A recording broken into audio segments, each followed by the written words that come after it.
Hello, everyone, and welcome to the Love Well podcast. My name is Anna. And my name is Marlene, and we're so glad you decided to join us again this week as we continue our series on immigration. And today we have a special guest, Heidy de La Cruz, who also has a similar heart and passion when it comes to the conversation of immigration. She actually has her own podcast called The American Dream in the Eyes of Immigrants. And that is actually how we got connected. She invited me to be a guest on her podcast. And it was so delightful to be able to have a conversation about something that has been my experience, but the experience of so many. So, Heidi, welcome to the Love Well podcast. We're so happy to have you with us for this week's episode. We want to hear more about who you are, what you do. Give us a little bit of insight about your background. And we would love to hear more about what sparked what sparked you to start talking about, immigration and starting your own podcast. Thank you so much, Anna. Thank you so much, Madeline, for having me on and inviting me on. And it's such an honor to be here. And I love your guys' mission as well. Very much aligned to what I do with my podcast. And I love that because I do believe that immigrant stories need to be shared. Part of why I started. But as you said, I am Heidy de La Cruz. I do a few things. I do medical coding analyst for a health insurance company. That's my 9 to 5. I have two kids, a 10-year-old daughter and a 2-year-old son. And I have an amazing husband who is, everybody always asks me, like, oh, how can you do everything that you do? And I'm like, because of my husband, my supportive, amazing husband. That's And amazing. so thank you. And so in addition to my 9 to 5, I have my podcast, The American Dream in the Eyes of Immigrants podcast. I also help people launch their podcast. So I have a podcast course, and I've coached people through a 6-week coaching program to get their podcast up and launched. So do a little bit of everything here. And I'm also a writer. So I do have a weekly newsletter that I host on Substack called Into My Thoughts, where I share, different personal development stuff and just like faith-based content too. So a little bit of everything here. And I wanted to start a podcast back in 2019. And it was going to be a podcast of just like interviewing, regular people and just the great things that like God is doing in their life, right? And so I was going to start with friends and family, and I was like, we don't really celebrate ourselves and what we do in our day to day, and we don't really realize how many people we're actually impacting or inspiring. So I kind of just wanted, people to share their story. However, I wasn't able to start my podcast until 2022. When I wanted to start it, I was in the middle of my master's program. So I was like, oh, I don't have the bandwidth to take that on. So it was actually during my maternity leave that I was like, hey, I have a few extra time here, just have a newborn, but let me go ahead and add this podcast to my plate, Wow. So I literally literally Googled how to launch a podcast. And as I'm doing my research, again, I'm still thinking of like starting with friends and family, talking about great things. As I'm building this podcast, I come across this article on Medium, one of the platforms that I also write for. And it was an immigrant from Kenya, and she was sharing her story of how after she moved to the United States, she experienced, different culture shocks. And so the article was talking about her experience of how each culture shock diminished her confidence. And I was like, whoa, like it really, really hit me because I was like, people don't talk about that. People don't talk about what it actually takes to get here and what happens once immigrants get here to the United States. And so I'm first generation. I was born here, but my parents came from the Dominican Republic, and so did my husband. My husband actually came when he was 9. So I've heard, my family stories and friend stories and stuff like that. So I know what it takes to get here and what they go through, like the homesickness and things like that. So I know it, but I'm like, we don't talk about it. Like it's not really a part of the story that's really shared. So after I read that article, I was like, let me ask my husband, because I was like, he came when he was 9. He was young. So I was like, Mhm. hey, do you remember when you first got here, like your first memory, how you felt and how that was? And he was like, vividly, like, I remember everything. So as he's telling me his story, I'm just Mhm. like, there it is. That's what my podcast is going to be about. So from there, it just changed to the whole immigration thing. And I stick with the stories. I don't get into the politics or anything like that. I just want to Yeah. share immigrant stories, Yeah. because I say my mission is to change the narrative of immigration to a more compassionate and empathetic approach. So I like to say Jesus approach.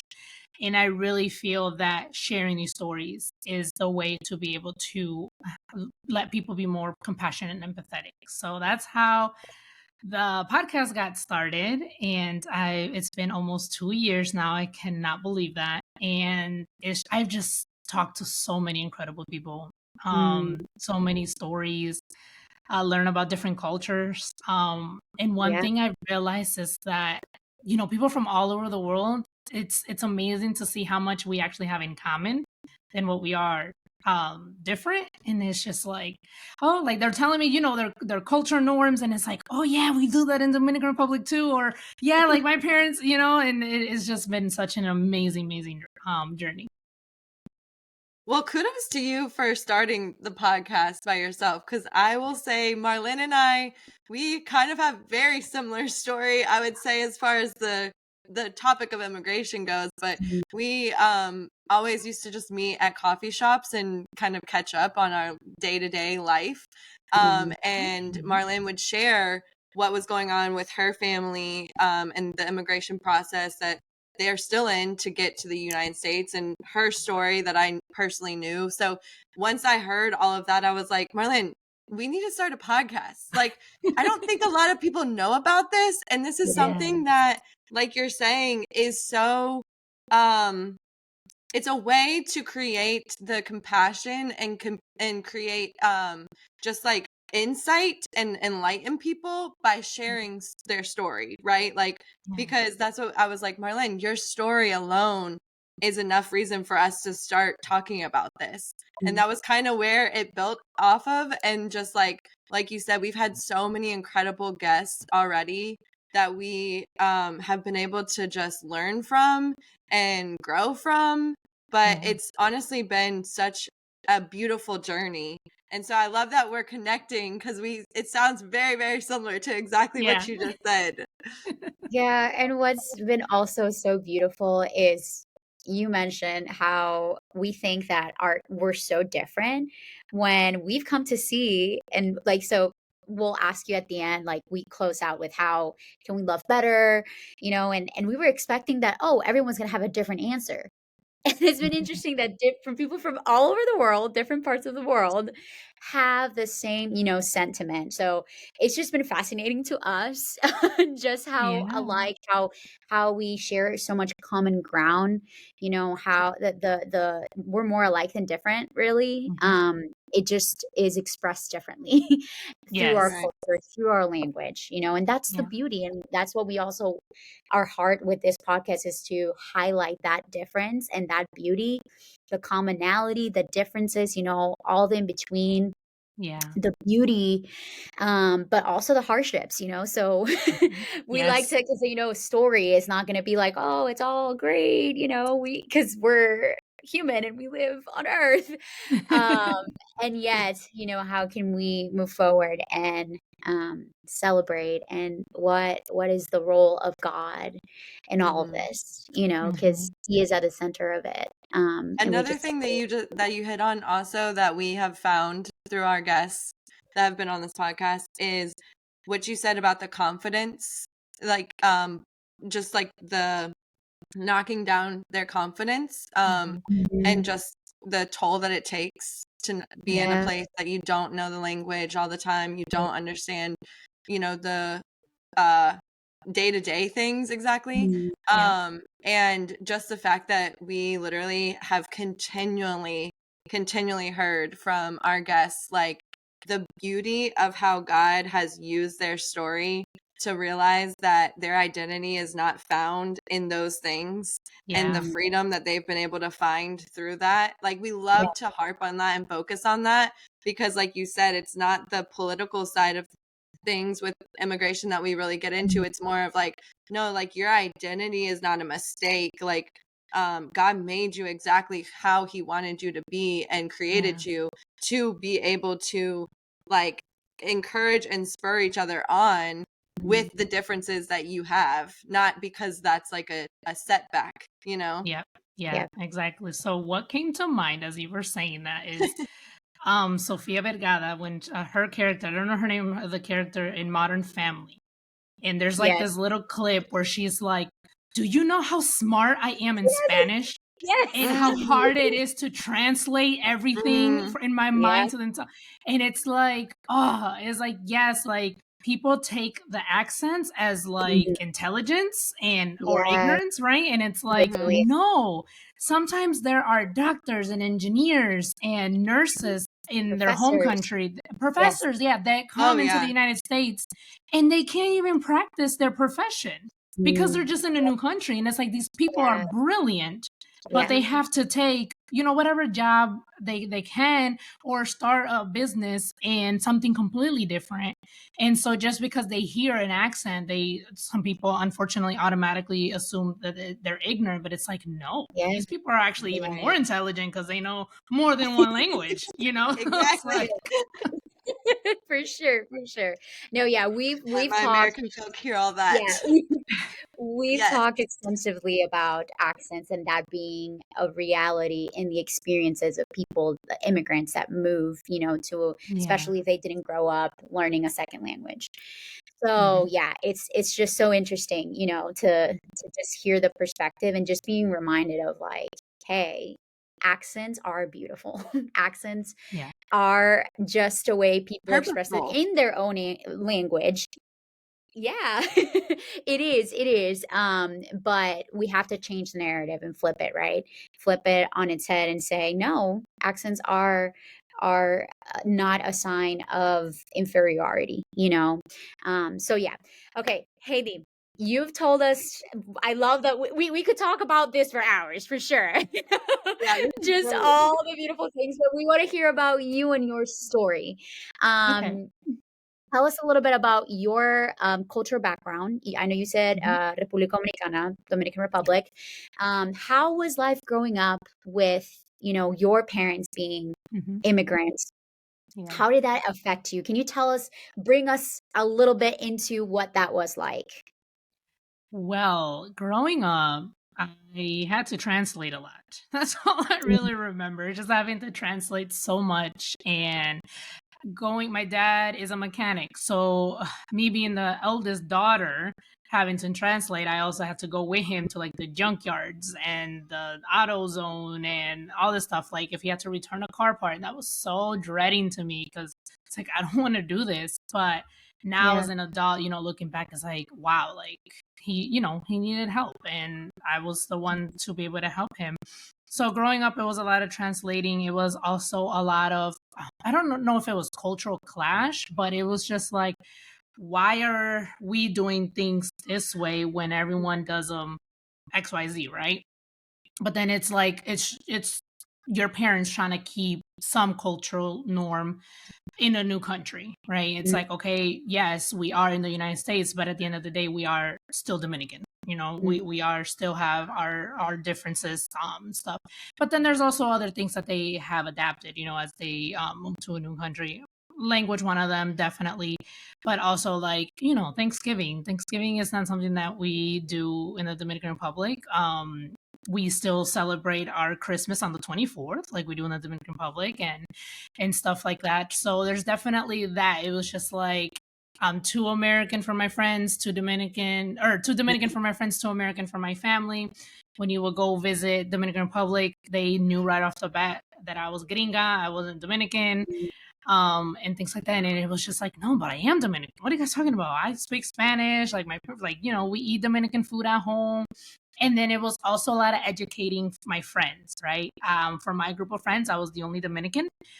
There was one Mexican friend growing up, and so we would just compare our differences and similarities and things like that. I remember when I would go to her house, her mom spoke so fast, and I could never understand her. And she was like, "You didn't like." My friend would be surprised. She was like, "You didn't get her," and I was like, "No, what did she say? Like, translate, please." Like, it was so crazy. And then same thing would happen when she would come to my house. Like, she would, sometimes wouldn't understand my dad and things like that. And yet we spoke the same language, but there's some differences. So growing up, it was really embracing my culture. I love being Dominican. I was never like ashamed of it or anything.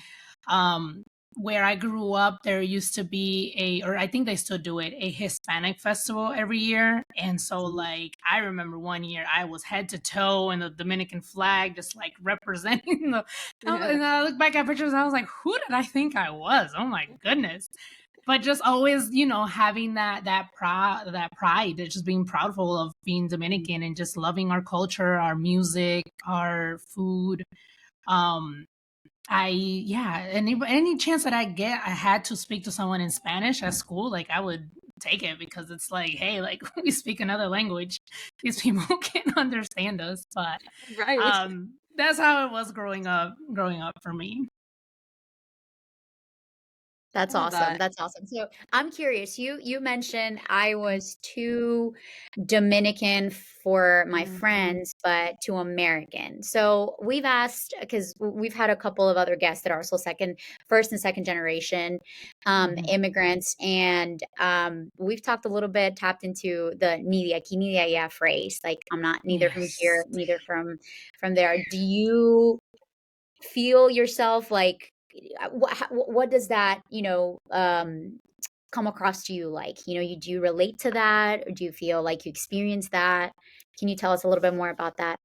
I definitely felt it more growing up than what I do now. Like, if people ask me like, where am I from, I usually just say Dominican American, or I'll probably just say Dominican, and then explain like, no, I was born here, my parents are from the Dominican Republic. But definitely growing up, because again, there was just that tug of like, why can't your parents let you do this, or why, kind of stuff. And so just having to explain like, okay, well, that's just not their norm, they're not used to that, they're not comfortable with that, and things like that. And growing, and then visiting back in the Dominican Republic, certain norms over there that we don't have. So let me give an example. One day we were visiting my dad's godmom, and I was not feeling good. I don't remember if it was like a stomach pain or headache, what it was. And so I didn't want to get out of the car because I didn't feel good. And so my dad told me, "Are you sure?" And I was like, yeah, I'll be fine. I'll just stay here, wait in the car. And apparently he got chewed out by his godmom, saying how disrespectful I was, that I didn't get out of the car to say hi and all this other stuff. And it's just like, to me, it's not a big deal. Like, I don't feel well, but that's extremely disrespectful over there. And so she felt disrespected. And so things like that.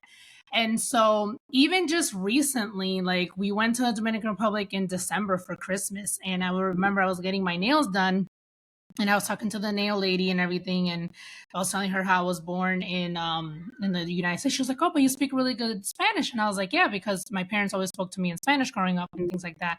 So we got to talking, and it was like that, like, "Oh yeah, you're American," like they like you were born over there, so you're American, even though spoke Spanish. My parents, were born in the Dominican Republic and everything, but it's like that didn't matter. It was like, you were born over there, you're from over there, you're not full Dominican. And so I say I'm full Dominican. I feel full Dominican, and it's just like, it is what it is. But it's just like, I guess where you're born from is really where they say like, okay, you're American, Dominican, but it's whatever. It's whatever you That's feel. why we're even like, what is American? Even like asking that, because it's such a diverse country where you have cultures literally from all over the world. So I think that as it continues to grow in culture, that whole idea of like, well, this is what it's supposed to look like, it's going to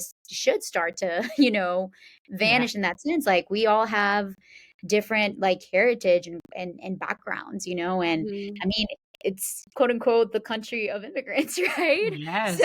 everyone came from somewhere else, obviously, except for the Native Americans. But yeah, so it's just fascinating to me, how that's still, even to this day, it's still a whole thing. It's like, no, this is what it should be, or it is, so Hmm. I'm glad that you've, embraced the whole like, no, I'm fully Dominican, and yeah, I'm also American.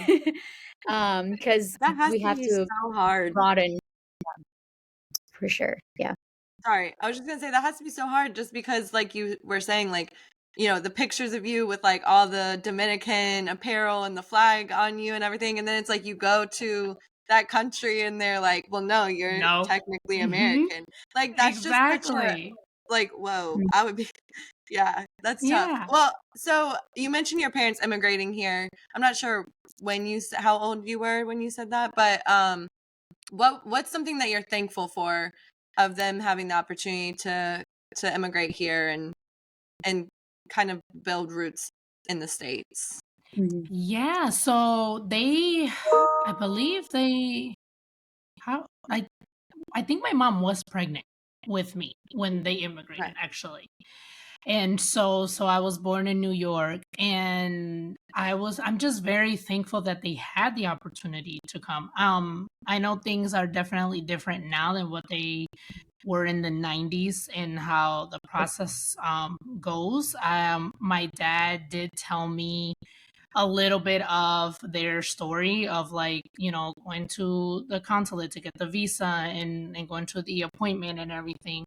And I want him to share that on my podcast. So I just listening to him, like, having to go through that, and then just navigating and learning, to live here in the United States versus being in the Dominican Republic. So I'm just grateful that they had that opportunity to be able to come, Mhm. um and just being able, yeah, to build those roots here. And I feel that I am, because parents always make a sacrifice for their family when they come to the United States to give a better future for their kids. And so I feel like I am living proof of that. I was able to get my master's degree.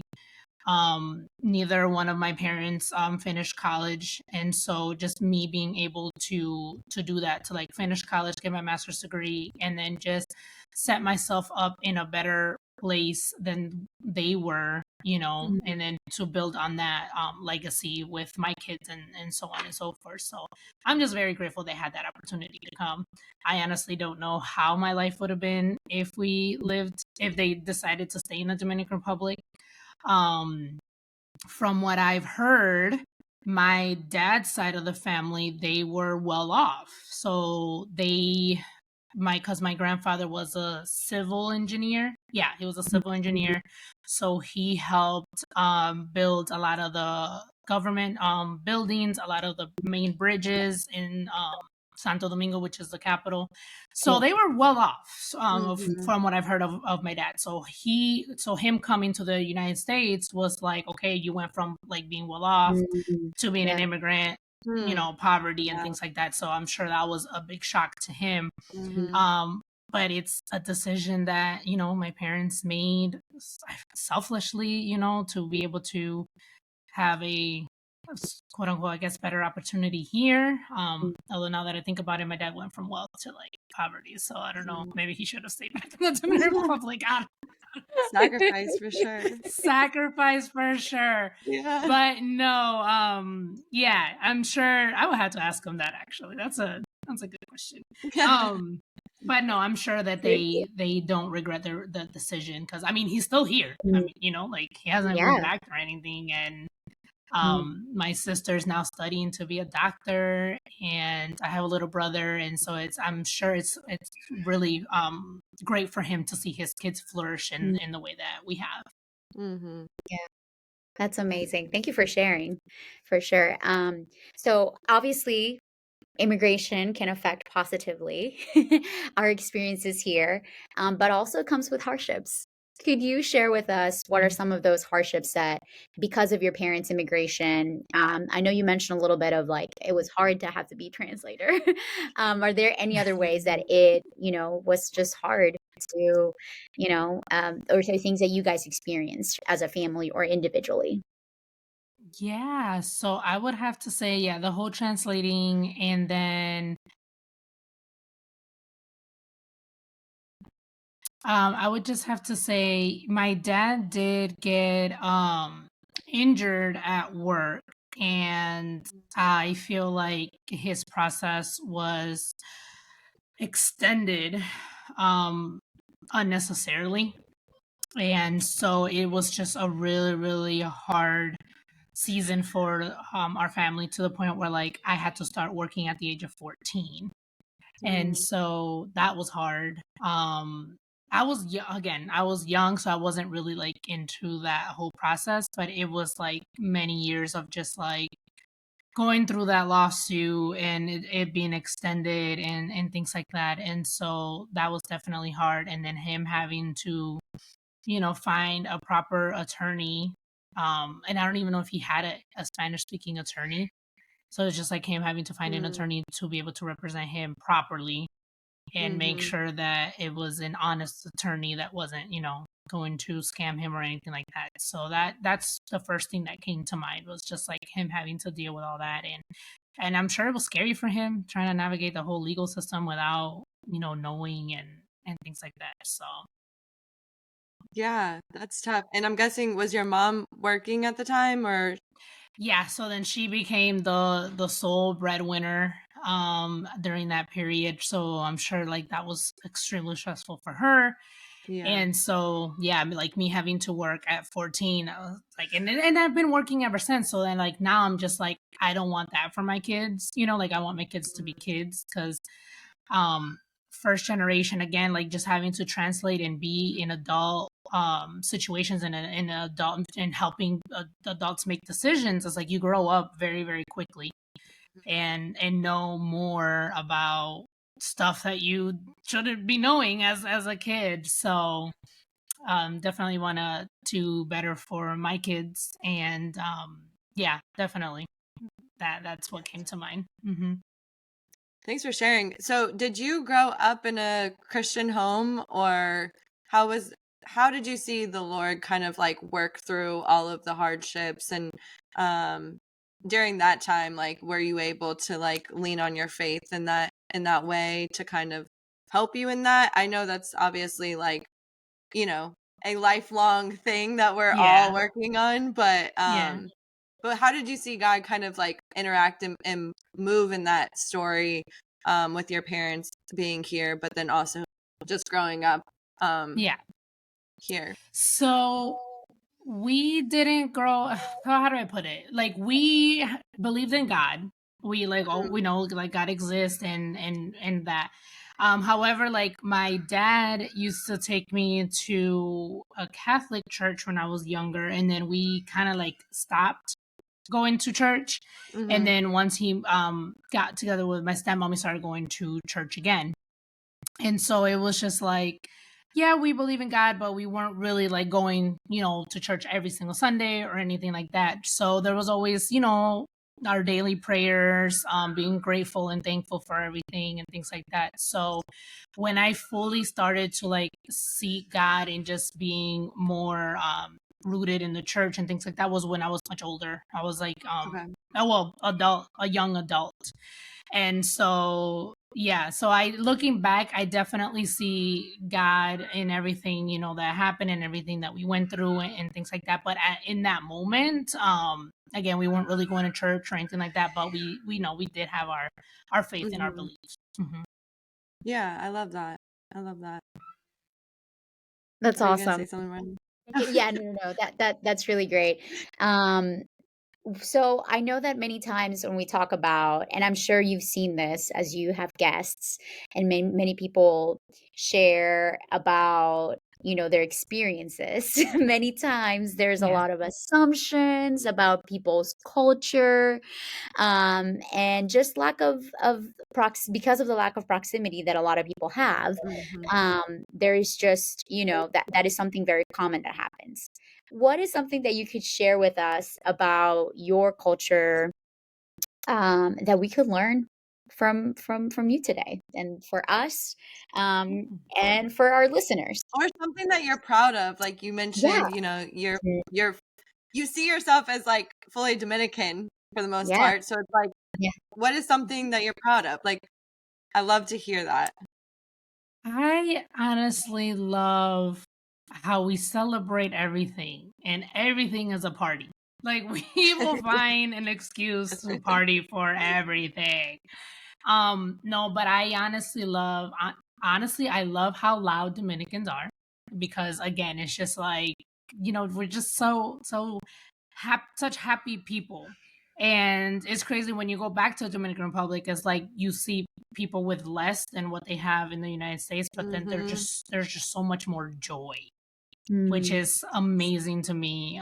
So I just love how they love to celebrate everything. Everything is a party, and how loud and just alive they are. Man, I remember one December we went to Dominican Republic for Christmas, and my dad took me to the first baseball game out in the Dominican Republic, and literally the whole time we were dancing. Like, we were just up and dancing, and there was music playing and stuff like that. And I just asked my dad, I was like, is this really how it is? And he was like, yes, this is a game. Like, this is how it is. Because we watch baseball here, in the American League, and it's just like, people are just standing or like sitting, eating hot Yeah. dogs, like cheer, when something. But no, in Dominican, like, we're dancing the whole time, and it's just fun. That's what I really, really love. Like, everything is a celebration and so alive. Oh, I love that so much. I love that. Man, this has been really, really incredible, to just hear your story, hear, how immigration has impacted you personally, but also just so inspirational that you have taken that, like your experience, your husband's, your family's experience, and said, hey, we can do something to help change the narrative and just view and even approach of this conversation. And I love that you said, because our heart too Mhm. is like, we don't get into the politics. Um, I do believe policy impacts people. However, Oh if yeah. we don't get back to the centering people into these matters and issues, it's like we have gone so far from the heart Yeah. Mhm. of what it is, the people, Right. and it is Yeah. through story that we really get to, get an insight of like, oh, this is people's stories, lives, realities. Let me lean Reality. Yeah. in and learn Hmm. from a different perspective that is not an American one, or even a mix Yeah. of both of, and all the layers that come with that, and peeling those back and saying, hey, this is people. Let's get back to the heart of it. So Yeah. thank you so much. As we close out, and we ask all of our all of our guests, what is something that you would, want to share with us on how can we love well? This is the Level Podcast. How can we love better? How can we love well? How can we love immigrants well? Definitely by listening to their story, by Mhm. intentionally seeking out people who don't look like you and being Mm, curious. Like, Mm. yeah. hey, where are you from? How was that experience? Oh, tell me Mhm. more about that. And just really, really listen, to learn, Mhm. and to be compassionate and empathize, trying to put yourself in their shoes and what they went through and what they went through to get here. So that's Mm, definitely how I feel that we can love well and love immigrants well, just by really listening to their story. I yeah. love that so much. I will say one of the things that I've taken away from just the short time that we've been able to like talk to people that are more like second generation is the whole what we kind of like talked about was like neither here neither there feeling. Mm, And I feel like that has been so insightful for me to just be mm, able to say, oh my gosh, like you truly don't know what someone is going through on a daily basis. Like I just had a talk with a friend about this, and it's like, man, like even something like that makes such a big impact, but really like if I make an assumption that like, oh, well, you're just American, then that's really like, kind of like chipping at the whole idea of what you're already struggling with or what you already feel like that tension between. So it's just really insightful to even hear people's stories, but also like who they are as a person, because like that also helps to love people, I think, in a way that is understanding of who they truly are and is able to speak into that in a way that is more loving than like assumptions, Yes. Yeah. Yeah. That is so For true. sure. Yeah. Well, Well, thank you Heidy, so much for being on here. This has been so, so good. And I do see where we're going to have to bring you on again because I think we have such similar passions and things that we can talk about for probably hours. Just between these conversations, honestly. But thank you again. And if you want to let us know how people can connect with you to like get to know you more, get to know your story. So what's your, do you have Instagram? I do have Instagram. I am on Instagram. It is my name, Heidy De La Cruz 13. I also have a website, HeidyDeLaCruz.com. And you guys, everyone can check out my podcast on YouTube or wherever you listen to podcasts. It's The American Dream in the Eyes of Immigrants podcast. And thank you so much for Amazing. go having me here. listen, go follow, do all the things. Yes. Well, thank you again, Heidy, and thank you to everyone that tuned in this week. We'll catch you on the next one.